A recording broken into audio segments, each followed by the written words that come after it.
So let me introduce Catherine Potts, PhD and Staff Technical Advisor at D-Wave. Catherine joined D-Wave in 2023 as a senior member of the technical advising team. In her current role, she helps identify quantum use cases for clients and supports customers with their research and application development. Catherine's background includes building applications for quantum computing using a variety of hardware, including gate-based quantum systems, photonic systems, and D-Wave's annealing quantum computers. Catherine earned a PhD in applied mathematics from Montana State University. So welcome, Catherine, to join us. Thanks, Susan. I am super happy to be here, and I appreciate all of you attending. As Susan mentioned, this is going to be a fairly technical talk, so please use that Q&A button. Today, we're going to be talking about building quantum optimization applications, and I wanted to kind of set that scene just by talking about beginning to talk about, what D-Wave offers folks that are interested in looking at quantum computing. So D-Wave builds quantum computing systems, specifically quantum annealers. Our current model that's available today has over 5,000 qubits, and you can access it through our Leap Cloud Services platform. So we're going to be using tools today that access quantum computing systems through Leap. We're going to be looking at a set of software tools that are maintained in our Ocean software development kit. And then basically this entire talk is going to go through what our clients go through when they sign up for our launch professional services to help them build an application. So some of the tools that we're going to be using today are, like I said, contained in Leap, maintained in Ocean, and heavily used in these project building sessions. So what we're going to use, the tools that are going to touch the quantum computing system are our quantum classical hybrid solvers. So D-Wave has 3 different flavors of hybrid solvers available today. At the very bottom, we have our binary quadratic model solver, and that solver mirrors problems that fit directly on the quantum computing hardware. That requires a certain level of model structure, and we're not going to talk very much about that one today. We also have a constrained quadratic model solver, which solves problems that are quadratic and solves problems in a way that optimization specialists maybe can recognize. So you're formulating your problem in terms of an objective function and constraints. Then what we're going to spend the majority of this time talking about is solving problems using D-Wave's new nonlinear model solver. And this model has been developed by D-Wave to target problems that are more complicated, that thrive on complex interactions that aren't available with the other 2 solver types. So I have some more specifics on the differences between these different solver types, but I want to focus on the nonlinear model solver because that is really what we're going to be talking about the most today. So this nonlinear model solver can solve problems that have up to 2 million variables. The types of variables it can use are binary, integer, combinatorial classes like sets and lists, and we're going to talk more about that later on. And it's used to target problems that have non-polynomial and then also higher than quadratic interaction terms between the variables. And so we're going to see examples of all of that today. Now, where does this get used and where do we see applications for quantum computing systems? So I wanted to start that discussion with an example. And this example is from a client of ours that went through our professional services contract to build an application for a routing plan. And that client is IPG. And what they did was they looked at how to optimize planning a route through different cities for a marketing campaign that they were working on.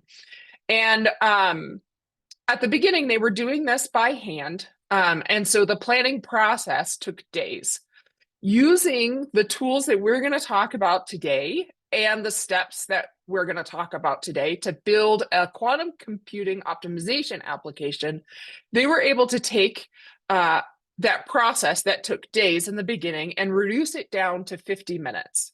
And that's one of the things that we often look for when we're building applications for quantum computers, is taking something that in a business setting is quite painful and reducing either the time it takes to complete that process, adding in additional complexity that we weren't able to add in before, or finding better solutions than what we're able to with the process we currently have. So those are all things that we kind of look for as end goals in this process.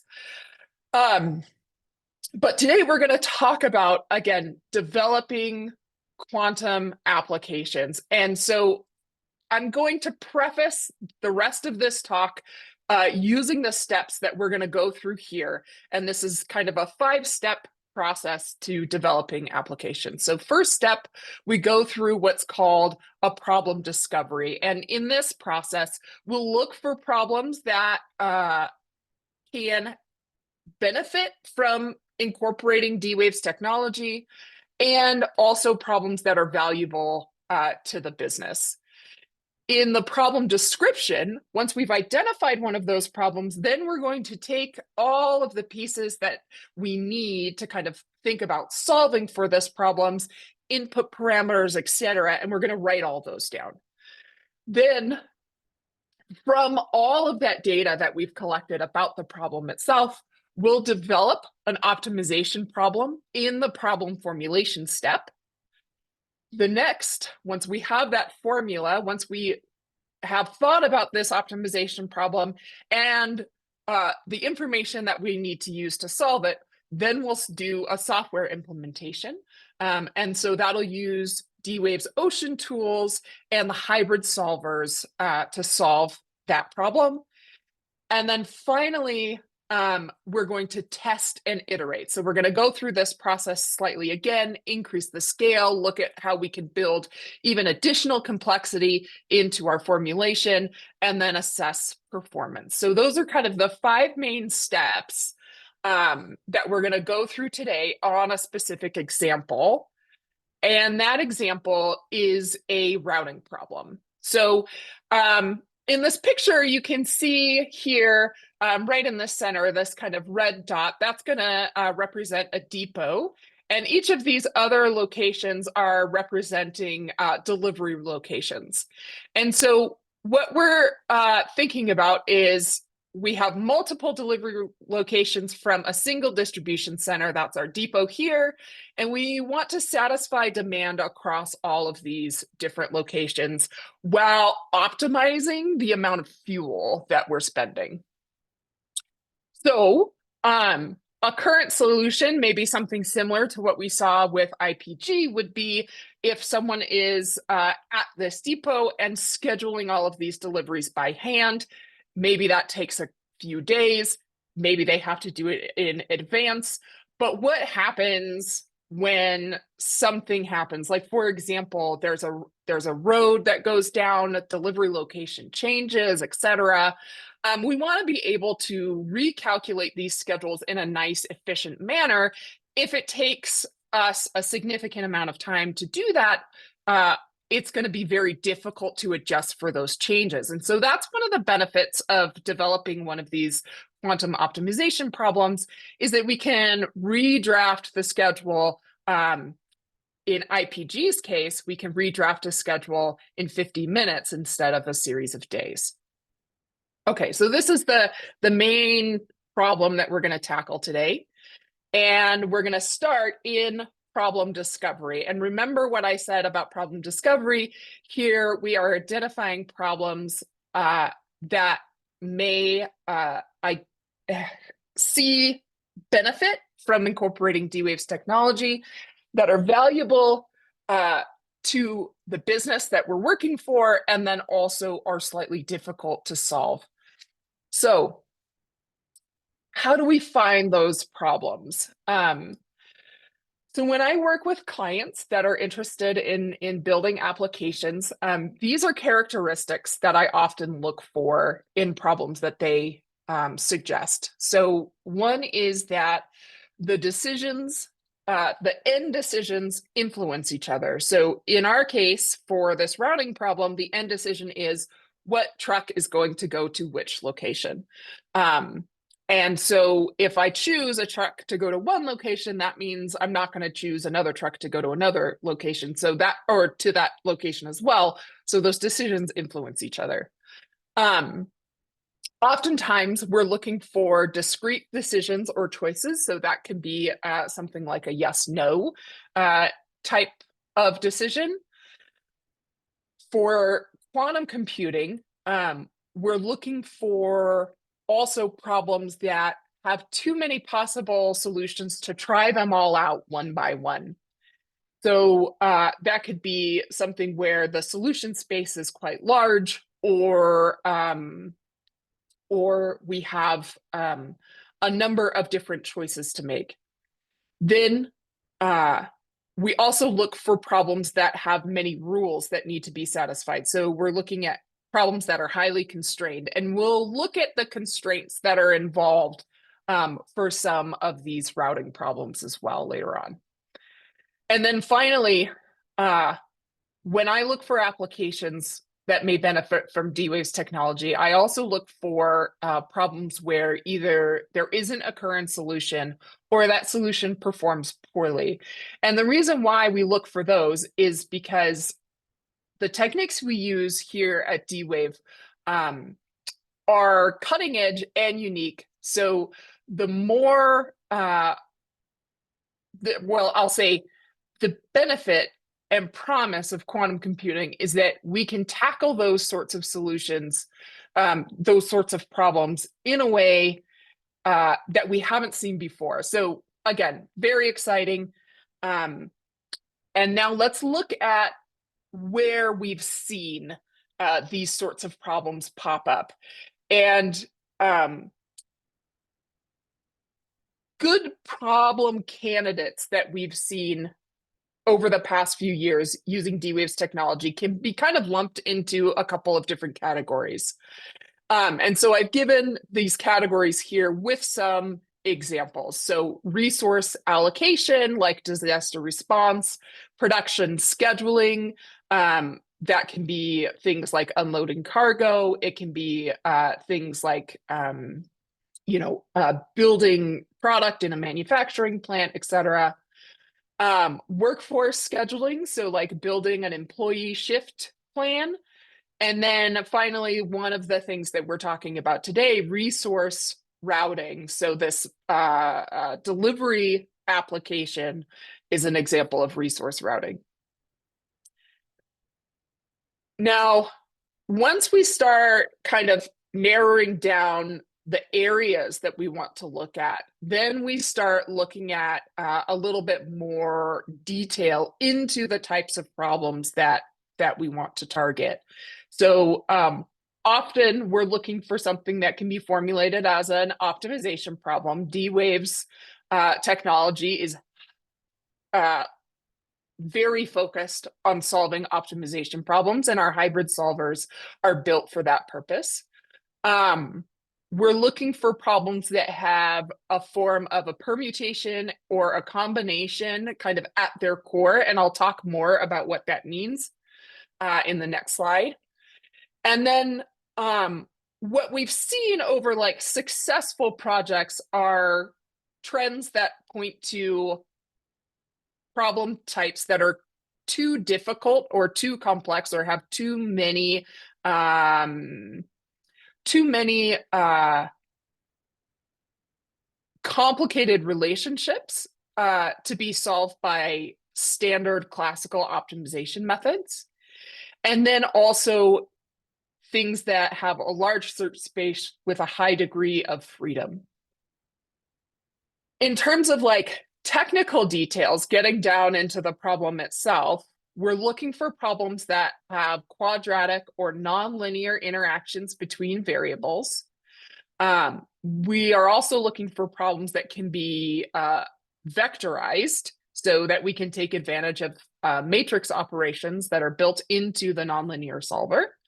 And then also, we're looking for problems that in a classical formulation, so something like a mixed integer linear program, have a large amount of additional variables that need to be added to fit the problem into that linear form.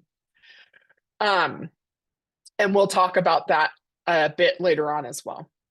So where do the problems that D-Wave has worked on kind of like fit into this and our clients have worked on? So for optimization problems, we've been working on optimization problems for a significantly long time. So we have lots of examples. So for example, the one we talked about earlier, IPG, there we're minimizing distance between different locations. For permutation problems, those kind of come up in a lot of different ways. Automotive assembly line optimization is a problem that Nissan worked on. And that's where you're kind of looking at how do I move this product or these tools around to kind of increase the efficiency of my production. Workforce scheduling, very similar permutation problem where you're thinking about moving your employees' shifts around. Then also combination problems where you're looking at what's the most efficient kind of like selection from a group of items. So for example, NTT.Docomo, they looked at where do I want these base stations to be to kind of help my cell phone network. And then also community detection fits into that class where you're looking at how do I group an electric grid, or Eon looked at how do I group an electric grid into different kind of subsections to optimize the flow of power. So those are examples of optimization problems, permutation problems, and combination type problems that D-Wave has worked on. And we're going to bring all of this ideas, thinking about these problems back to our routing problem. So what I find helpful in these initial stages of problem discovery is to start off thinking about what the problem goal is. And so in this case, we want to reduce fuel costs as well as the time it takes to build these schedules while making sure that our delivery requirements are met. So if it takes 2 to 3 weeks to build these schedules, that's too long. We want to cut that time down. We can do it by switching from a manual process to an automated process. At the same time, we want to reduce fuel costs. So our proposal here is going to be to build a optimization application which provides a delivery schedule to a fleet of vehicles and is going to optimize the distance we travel in between locations. So now that we have kind of an idea of where we're headed, we'll start asking questions about information that we're going to need to build this application. And so I've given here a list of discovery questions that we may go through.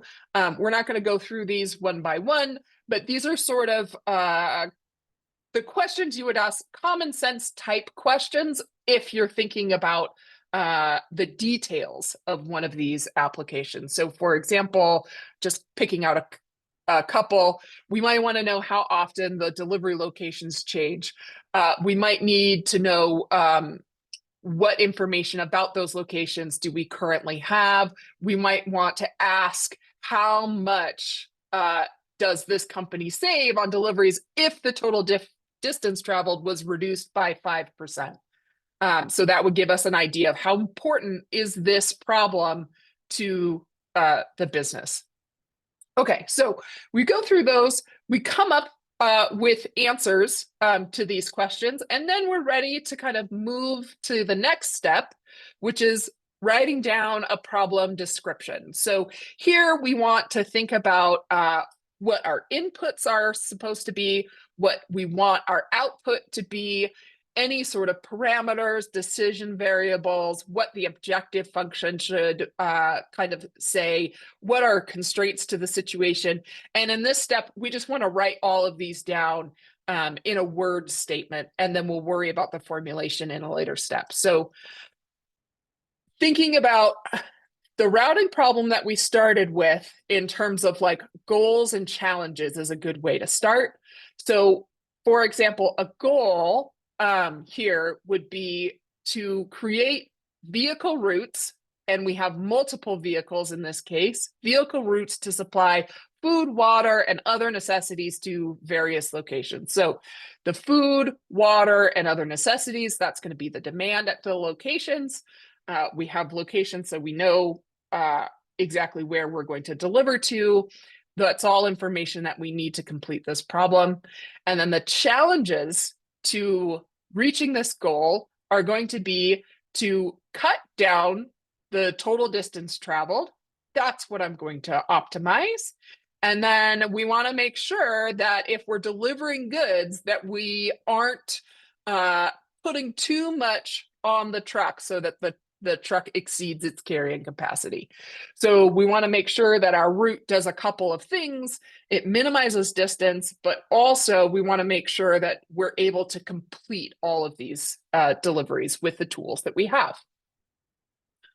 Okay, so from here, we can start filling in things like inputs, outputs, what sort of variables we want our objective and restrictions.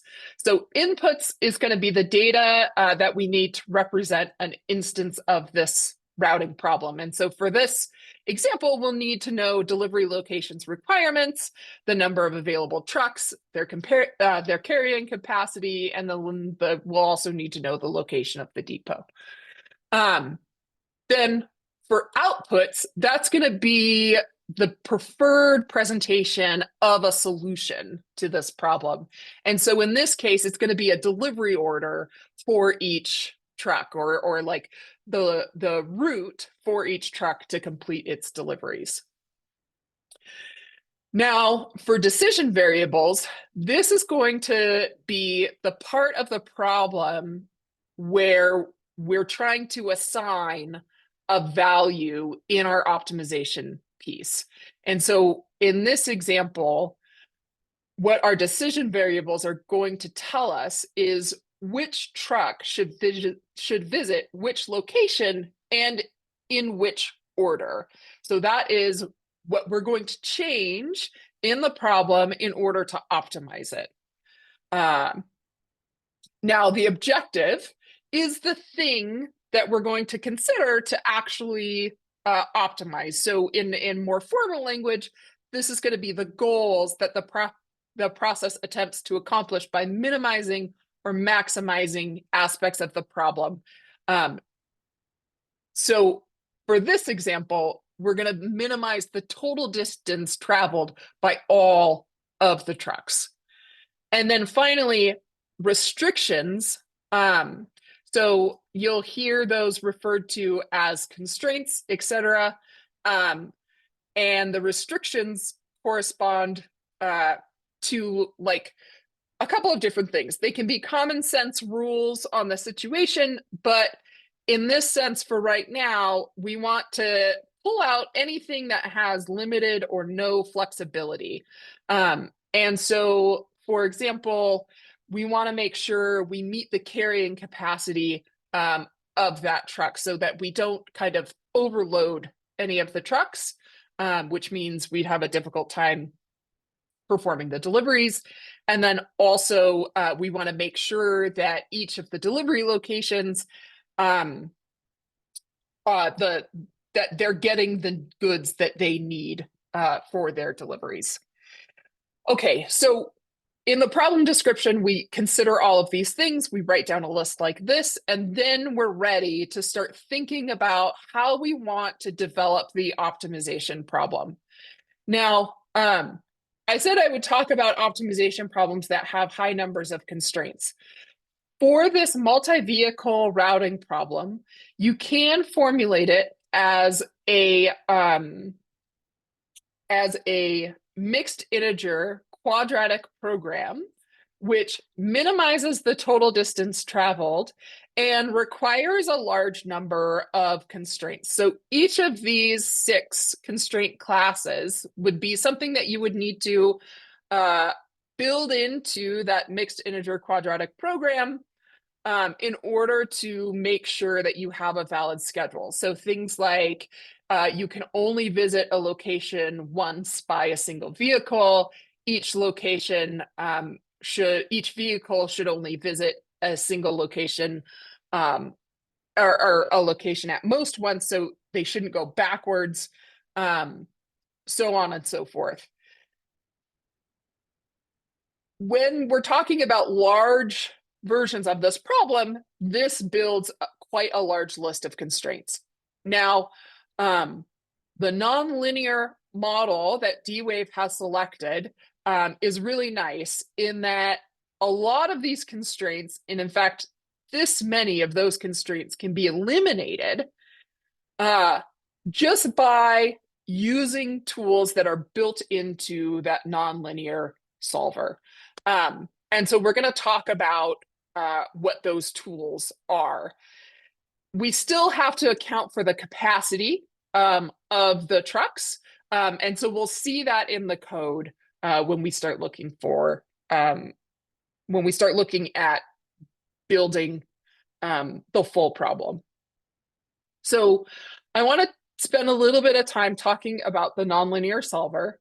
And basically, the nonlinear solver is built off of a couple of principles. First, we take the lessons from mixed integer linear programming and incorporated those into our solver because mixed integer linear programming does a really good job on problems that we've been using in the optimization space for a long time. Problems that are formulated as linear optimization problems.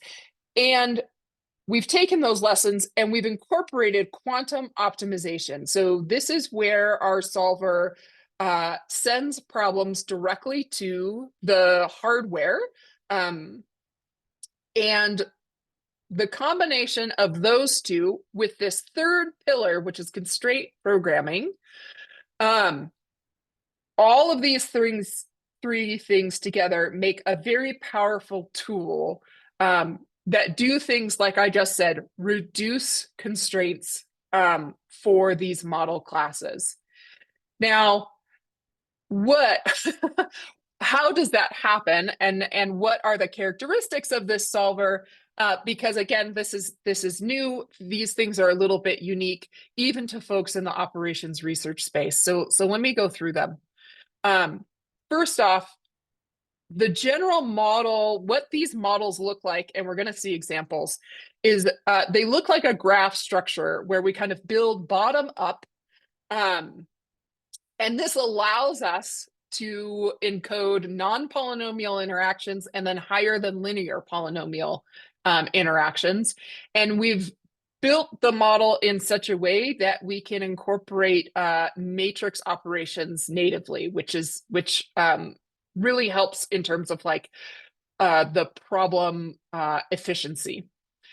Then 2 special things that we've added are these different sorts of variables. So remember I said we could handle permutation and combination type problems.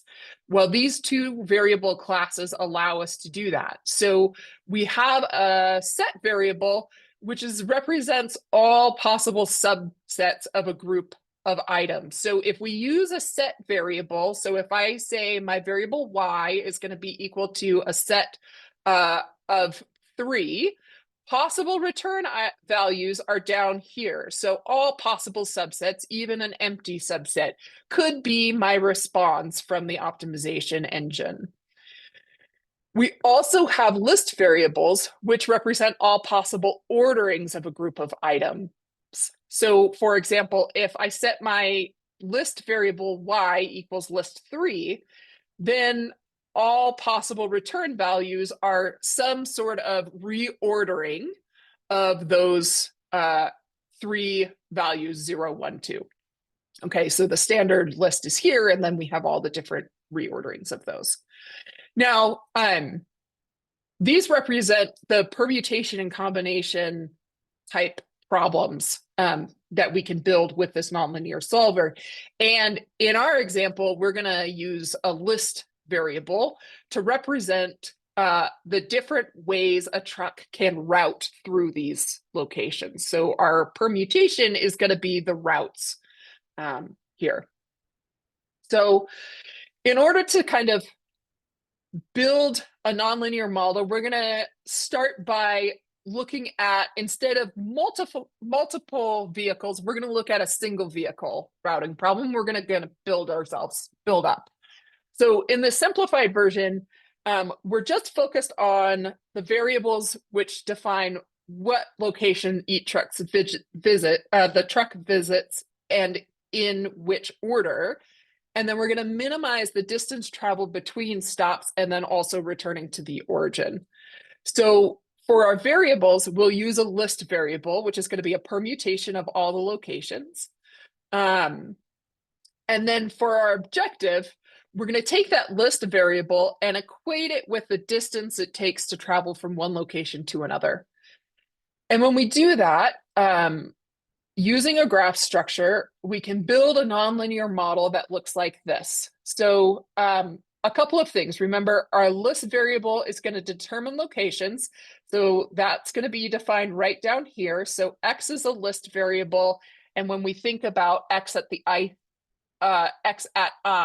that's going to be the location the truck visits at the ith step of the route. And then d is going to be part of our input. That's going to hold all the distances between locations, including the start here. So D is going to hold that information. And then for our objective, we're going to want to minimize the distance between all of those steps that we take along our route. And so let me talk through how we get there. So we have an indexing node, we have a sum node, and then we have our objective in this model structure. I'm going to explain this by looking at how data flows through this model. So the input data that we have is going to be our distances between locations. So that's going to come in as a matrix, and that's going to say at location, the distance from location 0 to location 1 is 656 meters, miles, etc. Feet, maybe, unit of distance. Then the list node is going to be our variable. So we can think of that as just a standard list for now, 0, 1, 2, 3. These are the steps that we're going to take in the route. And this indexing node is going to look at subsets of X to pull out a subset of our distance node. So for example, this first subset is going to look at these values. The second subset is going to look at those values. And all together, those two subsets, we're going to pull out this chunk of our distance matrix. Now that piece here is going to feed into our sum node. And what that's going to do is it's going to look at the diagonal of this submatrix, and it's going to add them all up. And that is going to be our objective function. So what is happening here is we're looking at the distance it takes to go from 0 to 1, the distance it takes to go from 1 to 2, and the distance it takes to go from 2 to 3. We're adding those together, and that is in our objective. Now, what happens when we present this model to the optimization engine is we look at what the best placement of these locations is, thinking about moving from one to the other. So when we do that, when we change that kind of position here, what we pull out of this matrix changes, what we sum up changes, what our objective value is changes. So for example, if I switch the 2 and the 1, then what I pull from this matrix changes slightly. So my indexing node pulls different values out. What I'm summing up as far as the distance from 0 to 2, the distance from 2 to 1, the distance from 1 to 3 changes. And so I get a different objective value. And in this case, my objective value lowered. So this would be a good step in the optimization process. Now, you'll notice that I didn't use this information. And what I said was I'm going from location 0 to 2, 2 to 1, 1 to 3, but I didn't talk about moving back from 3 to 0. And that's because I've only shown half of a single vehicle routing problem in this model. We actually have another side to it. Here, this is the delivery itinerary side that we just talked through, but we also have to add a return distance as well. And so we have a return side to this model. So this is the complete model that we have for a single vehicle routing problem. And then we're ready to kind of move to the next step, which is looking at it in software. So what did we do? So we've done a lot in that chunk. So let's just summarize that. We took a simple version of the problem. We looked at single vehicle routing versus multi-vehicle routing. We said, okay, I know what the strengths of this optimization model are, and I'm going to use those when I build this problem. So we chose a variable type, specifically list variables that mirror the desired output. We developed the model based off of the objective function that we're looking for. And then later on, we're going to add some additional constraints. So next step is taking what we built and translating it into software. And so we're going to use D-Wave's Ocean SDK to integrate the optimization problem in the application pipeline. So in order to do that, there are kind of a series of steps that most of these applications kind of work through. First is a pre-processing step. So in this example, we'd be taking data in and pre-processing it. So that would be something like building the distances between the locations. So that input to the model, we have to pull that somehow. Then we create the model. Next, we send the model to D-Wave's backend. So we use the Leap API to solve the optimization problem. And then we post-process. So we take the list variable and we translate that into a route assignment. So what does that look like in an application diagram? Basically, what we just kind of talked through is this section here, a quantum optimization model, which is what's built in a D-Wave proof of concept engagement with our launch services team. So in the business application, we host all of the data that would be done at a client site. And then we provide the code for this quantum optimization model in a POC, proof of concept. That quantum optimization model takes this data, translates it into a model that is then sent over the API to D-Wave's hybrid solver. The hybrid solver uses a combination of the advantage quantum processing unit. So this is the quantum computer, as well as CPUs and GPUs to solve the problem, sends a solution back to the optimization model, which then post-processes the data and builds a schedule in our example.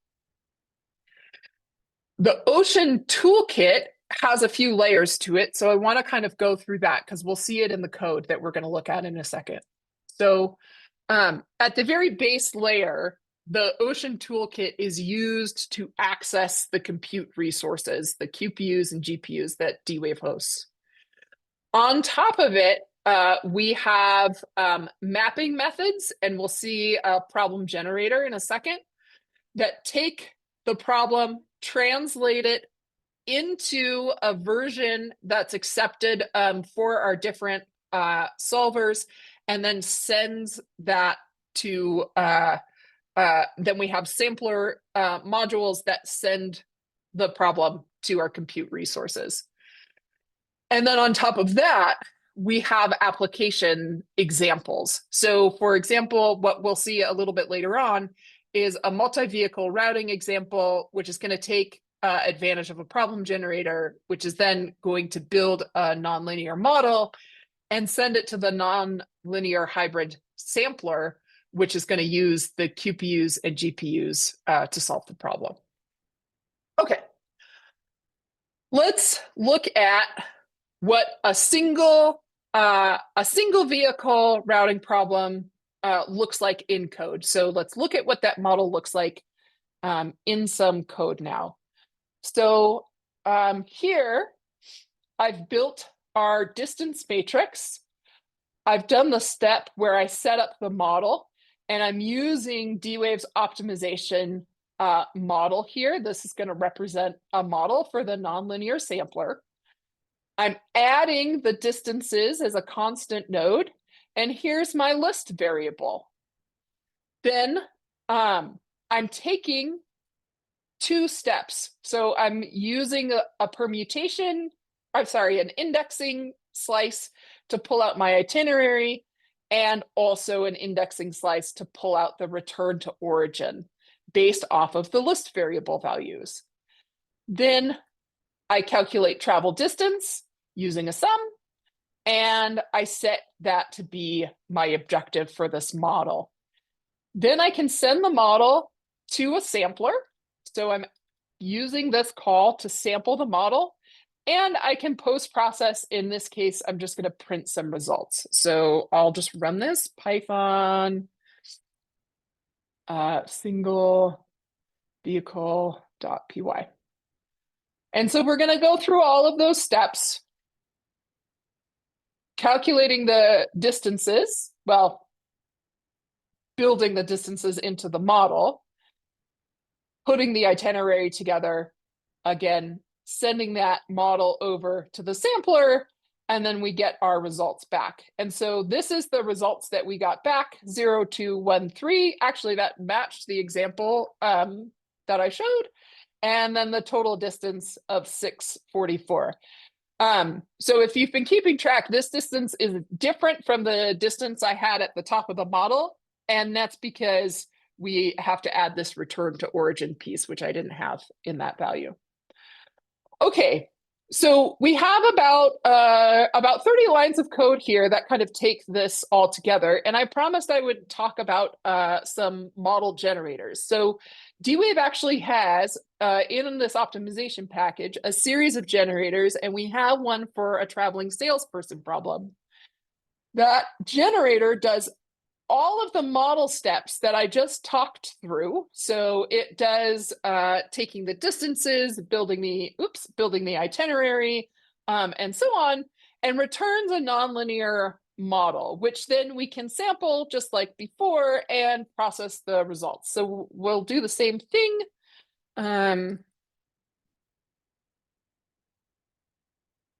We'll run this using now this class that we've imported from the generators, the traveling salesperson class. And we get a slightly different route order but it has the same total distance. So that's good. We have two options for the route through these distances. Okay. Now let me move back to slides. Now that we've seen what this looks like and we've seen a tool to help us move through the code. Now that we have studied a single vehicle routing problem, we get to test and iterate, increase scale, complexity, and improve performance. So for these steps, we would do things like build a prototype. We just did that. We did the single vehicle routing prototype. Then we would want to upgrade it. So we'll translate the single vehicle routing into capacitated multi-vehicle routing in this upgrade. Next, we'd want to test on production size data. So run a bigger problem, add different sorts of simulations, check on those constraints that will feed into the capacitated version. And then also update. So revisit the previous steps until we have something that satisfies all of those requirements we put way back in our problem description. So remember what the single vehicle routing problem looked like. We have this itinerary, we have this return, we have our list that represents a single route. Now, to build a multi-vehicle routing problem, essentially we can just make multiple copies of the same thing and use the tools inside the nonlinear solver model class to kind of combine these. And we actually have a generator that focuses on capacitated vehicle routing. So we're going to use that tool. So the capacitated vehicle routing generator, the objective for it is to minimize the total distance traveled for each truck. Now, what we need to provide this generator is the demand at different locations. So what are the requirements? In this case, it will be information about food and water required at different locations. We'll need to feed in the number of vehicles. So this is going to be an integer value that represents the number of trucks we have that can move from location to location. We're going to need to provide a vehicle capacity value. So that's information about the trucks as well. And then we're going to need to provide some information about the delivery scenario. So that can be a distance matrix like we saw in that last example, or it can be an array representing X and Y coordinates of different locations. So it just depends on how that data is collected. So the operations in this generator go through a series of steps. So first, we process the input information. So that's going to generate the distances, if not provided, verify that demand and other inputs are formatted appropriately for the rest of the steps in the function. Then we're going to define model inputs as constants. So remember, we had the distance matrix set as a constant in our nonlinear model. We're going to do the same thing. We're going to look at distances between locations. That's going to be set as a constant. We're going to look at distances from the location to a depot. Those are set as constants. The customer demand is set as an input constant, as well as vehicle capacity. Then we'll define our decision variables. So those are going to be the lists that represent routes for the vehicles. We're going to calculate a route cost. So that is going to incorporate distances for each individual truck itinerary. So that would be like the single route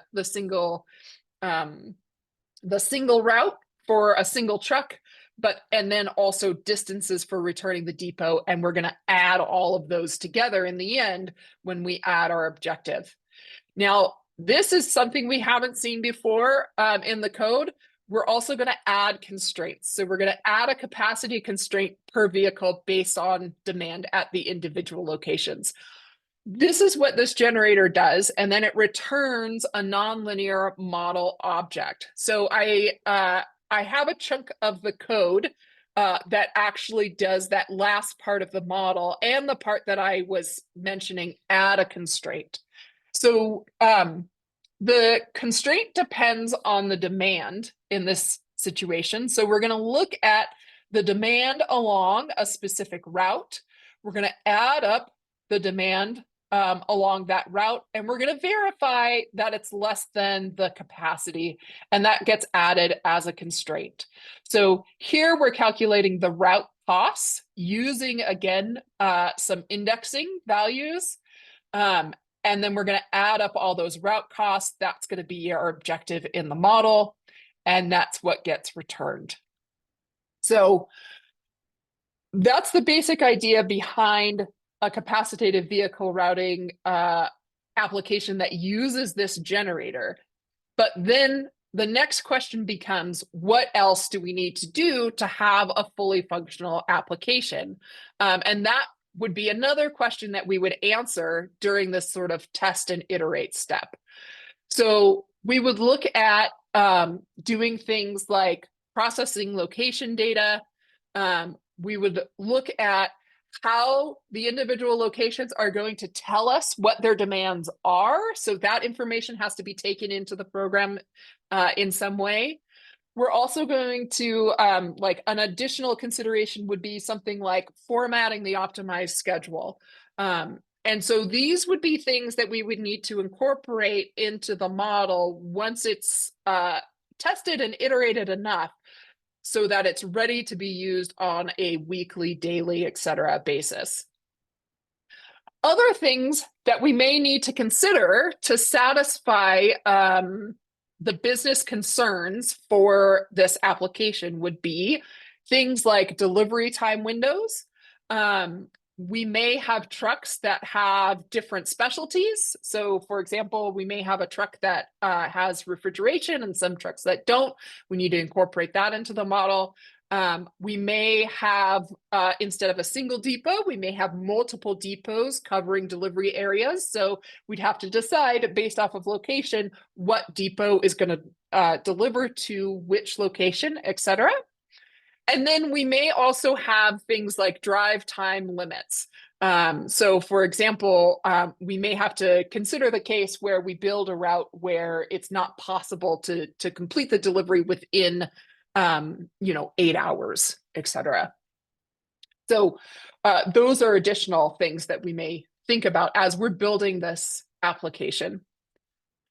So next I want to go back and let's look at a demo.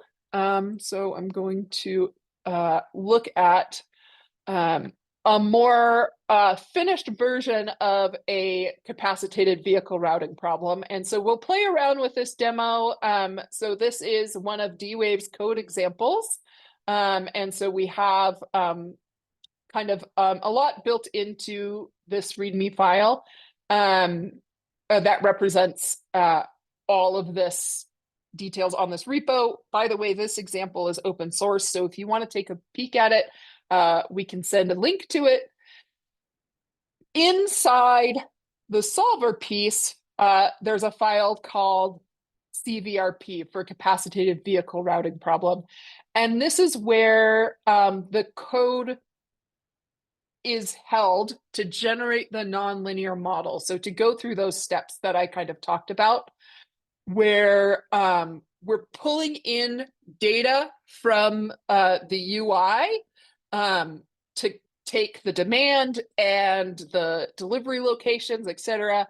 And then we use that capacitated vehicle routing generator to build a model and return it. So let me, when you run this demo, you have this nice UI where we have individual depots and we have different locations with different requirements. We can kind of play around with these sliders here, and this is going to change the scenario slightly. So now we have different locations. These are all randomly generated for this example and this depot where the trucks are going to be coming out of. So I selected 76 locations and 5 vehicles. I'm going to hit run optimization. And in the background, this application is going through all those steps that we talked about, taking the input of the locations, the number of trucks, etc., building a nonlinear model, sending that nonlinear model to D-Wave's API with a 5-second time limit, and then returning back a delivery route, which is then being processed into the individual routes you're seeing here. So each color represents a truck. We have, right now, it looks like I'm on a blue truck with vehicle ID 1. And it's saying that this location is going to be stop number 14 of 16 stops on this truck's route. We also have a results tab where we can look at data coming out of the model. So for example, we can look at the total distance that we calculated with this model. And it looks like we're in meters and it's 46,000 meters, I believe. So this is an example that you're welcome to play around with. We also have an example, the ability to look, instead of trucks, look at delivery drones. And instead of using D-Wave's hybrid nonlinear solver, you can also compare to a classical version of this problem that doesn't use quantum methods. So I highly recommend folks to check out our multi-vehicle routing problem demo. Okay, going back to slides, and then we're almost to the point where we can start answering questions live. I wanted to take a moment and just talk about our upcoming user conference. So D-Wave hosts a conference every year. If you're interested in attending the conference this year, it's going to be at the end of March, beginning of April in Arizona. Please check out our website, www.qubits.com, for more details. It's always a fun time where we talk about applications like this one. You can meet with folks from the D-Wave team and also current and former customers that are using D-Wave systems now. And then finally, just to kind of wrap up, if you'd like to learn more about quantum computing, D-Wave's launch services, or building applications for D-Wave's technology, feel free to reach out to us. We have our launch program. So that is what I kind of walked through, the different steps of building an application. We have a database of applications on our website. We also have a large list of online resources if you're looking to learn more. There's videos, white papers, etc. And then we also have a training course if you're interested in going into more depth than this workshop. Okay, great. Thank you, Catherine. We have answered many, many questions, but we saved some for asking you. So Okay. the first question is, would you please also discuss cost-benefit analysis for a firm to implement this particular example using D-Wave technology? Sure. So let me go back to, oh yeah, go ahead. So, sorry, let me go back to, because I think it kind of makes sense to talk about that while we are maybe looking at this sort of additional considerations. So what we have discussed building is a application that will route trucks based off of fuel efficiency. So we optimize the distance that the route takes. So there's a couple of ways to think about this in terms of cost-benefit analysis. One, you can assess the amount of time it took to build a schedule before and after implementing the solution. Two, You can look at the total delivery time, fuel, etc., that's saved by implementing this solution versus before. And then 3, you can also look at the amount of workforce savings that is saved by reducing that amount of time to finding a route solution. So like I said, I think I talked about this early on.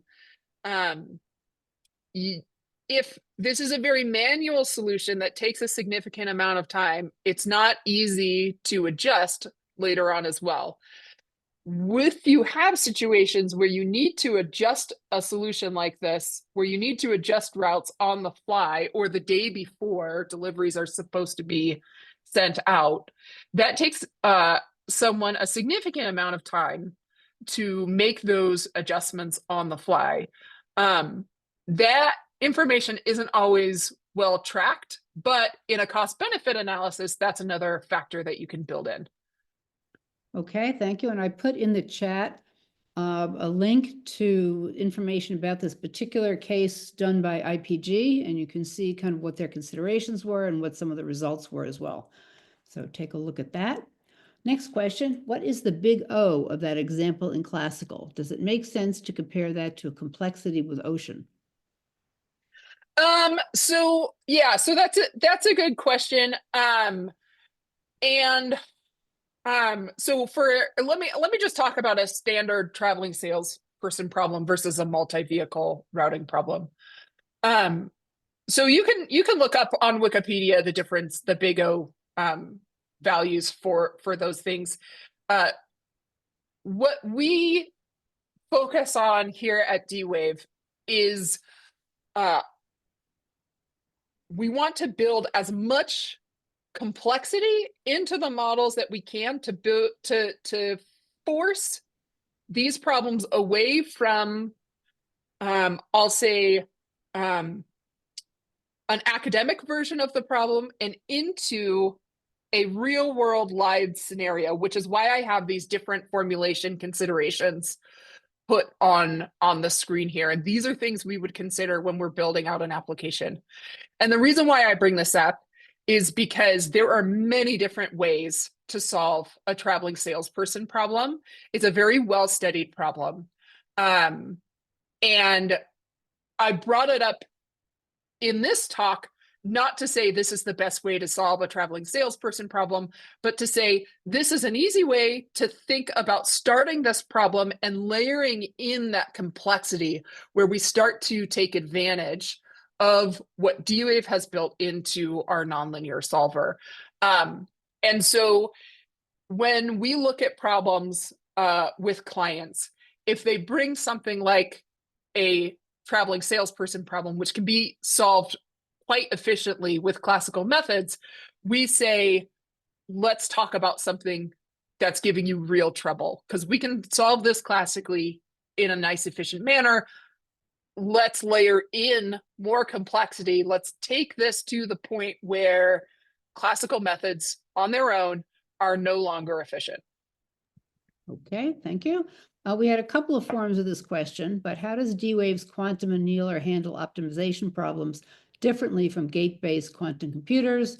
And a similar question in terms of QA versus QAOA. Sure. So let me start with the gate-based question. So D-Wave's hardware is built specifically to run an annealing process. And so the way that we control our qubits, the way that we send information to the hardware is all focused on that one path, an annealing algorithm. So what we do is, and this is getting into some quantum computing terminology. So I'm going to talk physics light. I'm not a physicist, but I'm going to talk around physics. for a second. What we do is we look at two things. First off, we look at a initial Hamiltonian that's programmed into our hardware, and we look at the problem that's submitted. So that would be an Ising Hamiltonian that's submitted. And what the algorithm does is it makes a translation from the initial Hamiltonian on the hardware to the problem Hamiltonian in a nice way that maintains coherence along the qubits for as long as we can. And then what happens is, as we make this translation in optimization terms, what happens is we start from a very nice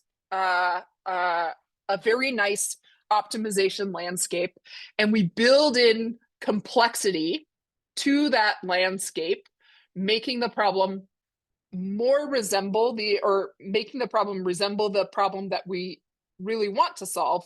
And we take advantage of quantum mechanics kind of stay in a ground state as we kind of make that transition. Now, this is very different from a gate-based hardware platform, which D-Wave, I should say, is also developing. But gate-based hardware platforms are designed to give the programmer a significant amount of control about how the problem is being solved on the hardware. So gate-based systems, when you program a problem for a gate-based system, not only do you think about the Hamiltonian that's going to be solved, but you think about the steps you want the quantum computing system to use to solve that problem. And so that's kind of the main difference is quantum annealers are built at the hardware level to focus on Ising Hamiltonian problems, an optimization type problem, whereas gate-based systems are built to give the user a significant level of control about how their problem is being solved. And I suppose I'll leave it there for that. Then the difference between quantum annealing and QAOA. QAOA is an algorithm that you use on gate-based systems. And quantum annealing is a hardware platform that targets optimization problems. So again, I would say the main differences between them are the actual hardware that's being used to target the problem itself. There's a lot of research that compares QAOA to quantum annealing. So I suggest folks that are interested in those algorithms take a look at that. There are recent papers from ACM. There's a study that was put out by researchers at Los Alamos National Lab. So take a look at those if you want to learn more details about the differences. I just put the link to one of those performance comparisons in the chat, so take a look there as well. Okay, guessing this will be answered in the workshop, perhaps not, but is it typically always recommended to use the hybrid solver? Are there any cases where you would want to use direct to QPU? Yeah, that's a great question. So one of the reasons I presented the hybrid solvers today is that if you notice, I didn't spend much time talking about formatting the problem to the quantum computing hardware. And that's because our hybrid solvers do that work for users so that you can spend more time focusing on solving your optimization problem. Now, there are certain situations, certain types of problems where you would want to use the QPU directly, and those often come up not for optimization applications like this, but they come up more in machine learning workflows They come up in material simulation workflows. And D-Wave has a fair number of research papers kind of focused on those areas. So folks can take a peek at those. Those are all listed on our website. One of the reasons why D-Wave chose to spend so much time building and maintaining these hybrid solvers is so that we can move clients to problems that are at a level of complexity and scale where they're meaningful for their business. So for example, if we formulated a traveling salesperson problem for the QPU, we can certainly do that. You get into situations where you're limited by the size of the hardware in terms of like how many routes you can, or how many locations you can add to the problem. Our nonlinear solver moves past that at a significant scale. It still incorporates the quantum annealer, but it uses the quantum annealer in the smartest way we know how to for portions of the problem or portions of solving the problem that we can efficiently map onto the hardware itself. So I would say for problems that you want to turn into a business application, like we kind of discussed here, we would always recommend a hybrid solver. For problems that you're exploring because you're interested in learning more about quantum computing, or if you're in a research position and you want to look at some sort of quantum effects, that's when maybe it would be best to use the hardware itself. Okay, thank you. Is the code of this kind of generator accessible? And if so, where? Oh, yes. So the generators are all open source. And I hope we can provide a link in the chat. If not, I can provide links for the follow-up email. Okay, I put a link to GitHub information in the chat. The demo itself is actually in our Leap cloud software. Okay, one of the issues with QA/OA and quantum machine learning in general are the problems with barren plateaus and local minima. Does D-Wave suffer from these issues as well? And if so, does it circumvent these? Well, so quantum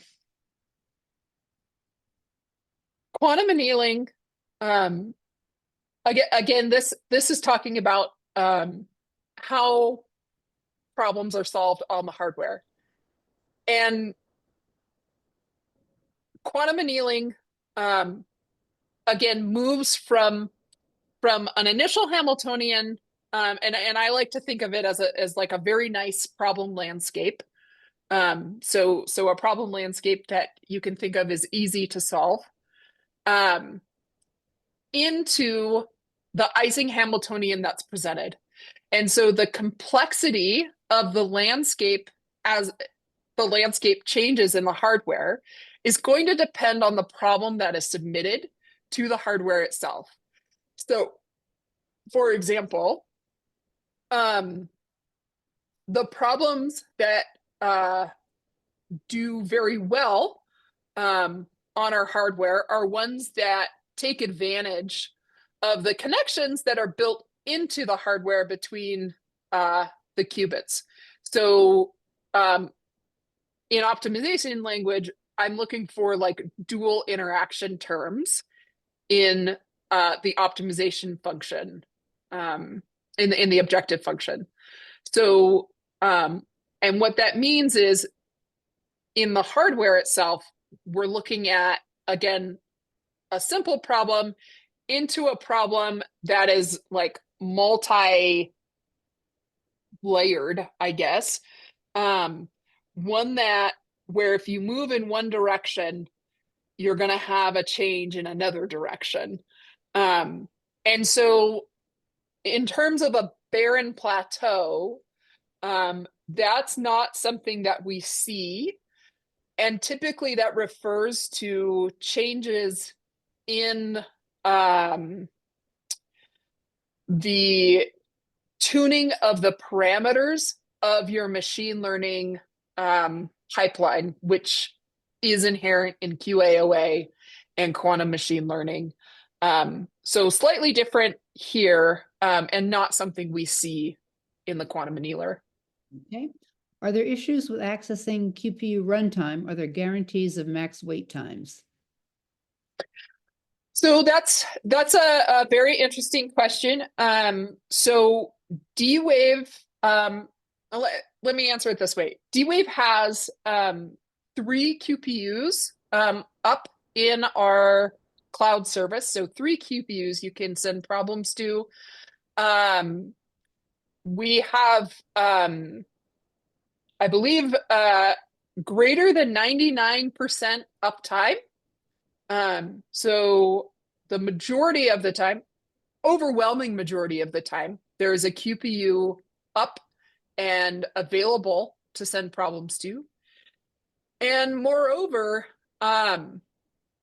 those problems flow through our system quite fast. Again, because what you're doing when you send a problem to the QPU is you're submitting an Ising-Hamiltonian or Cubo-based problem, which is embedded into the hardware. The annealing algorithm is run for the number of times you specify, and then a result comes back. And this all happens in less than a second. So the time your problem is sitting on the hardware is significantly fast. And so we can kind of flow through problems at a pretty quick speed. So in terms of like, is there significant wait times? I would say no, especially not compared to other quantum vendors. I've sat in those queues. I've gotten up at 3 a.m. to use one of the access windows, and that can be frustrating. I haven't experienced anything even remotely close to that pain using D-Wave systems. We have systems that are up. You can send problems through. They go through fast. Great, thank you. Few people have asked about the recording. So again, we have recorded this session. And within the next few days, we will send an email to everyone who registered with a link to the recording as well as to the slides. So if that's your question, we have answered that. Next question, is the parsing of destinations to trucks done with a classical solver or with a quantum computer? So yeah, okay. That is a good question. So let me go back to where do I have? Let me go back to here. Okay. So how application information flows through the system. So the parsing of data from trucks to routes. What we actually send to D-Wave's backend is going to be something that looks like this. So this is what D-Wave's backend accepts is this structure that has a variable defined and has an objective function defined based off of some input values. And so the quantum computer in and of itself doesn't recognize what is a truck and what is a location, etc. It only looks at or our hybrid solver only looks at this structure. Now, a further question is, what does the quantum computer look at in that structure? So that structure is what gets sent to the hybrid solver, which uses a combination of CPUs, GPUs, and the quantum processor unit to solve and look at data flowing through a model, like we kind of talked through when we looked at this. And so what is happening on the QPU, GPU, as well as the quantum processor unit is looking at ways to kind of permute these values so that the data flows through the model so that we get the lowest objective possible. And we use the tool that's best for the specific tasks. I can't go through all of the specifics of how, in terms of like different algorithms, we solve these sorts of problems. But what I can say is if something like a summation is done very easily on a classical computer, then we're not going to use a quantum computer for that portion. We use quantum systems for parts of the problem where we see extreme complexity or special benefit. And then we use classical compute resources for things that classical compute resources are designed for. So, for example, like doing addition. And then in terms of like, how do trucks receive that end information? Once the hybrid solver has found a solution to the optimization problem, that solution is sent back to this application infrastructure, and then we do post-processing. So at this point in time, all we see in terms of a solution is a list. So it's going to be that list 0213. Then what we do is we do some data processing and we say, okay, that 0123 list was for truck A. Truck A, you're going to move from this location, the location 0, to the location 2, to the location 1, to the location 3, and we build a schedule, which is then given to the truck itself. Hopefully that helps clear up how those pieces move. Sorry. We're going to take 2 last questions. How do we test and validate that the solution provided by the NL solver is optimized and a good solution? Sure.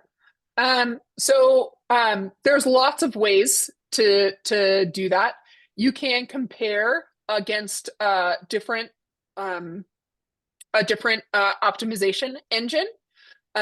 You can run a benchmarking test for a series of problems and look at something like building some sort of like an optimality gap, if you'd like. It is very dependent on what the end goal is for your application. So for this application, remember our goals were to reduce the amount of time it took from a manual process to a automated process, and then also to focus on reducing fuel costs in terms of like distance traveled. So I would take that into consideration when I'm doing some benchmarking. I would look at the time it takes to get a good solution. I would look at, is it possible for me to reduce that time even further? Those sorts of things. So that would all be done in sort of a benchmarking step. Okay, so the last question we're going to ask is, what is the relationship between the number of qubits in an annealing system and its performance? Are we already at a level of qubits sufficient to gain significant speed up in most suitable optimization problems, or are there upcoming milestones in terms of qubit count that unlock new territory for annealing? What are additional metrics to look at to gauge the effectiveness of an annealing hardware solution? Sure.